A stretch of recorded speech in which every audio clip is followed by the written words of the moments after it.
My name is Dr. Kerris, and I'm the Director of the Center for Healthy Eating and Activity Research at UCSD.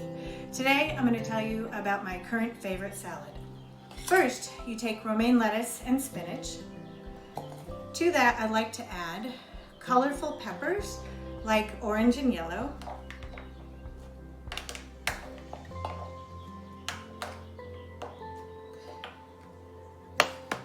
and tomatoes,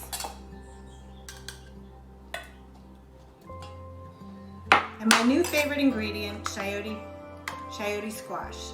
If you've ever seen it, it looks a little bit like a pear in the store. Finally, I add a tiny bit of blue cheese for flavor, and then a few walnuts for protein. My current favorite dressing right now is poppy seed, so I'll add a tiny bit of this. Thanks for seeing my big salad.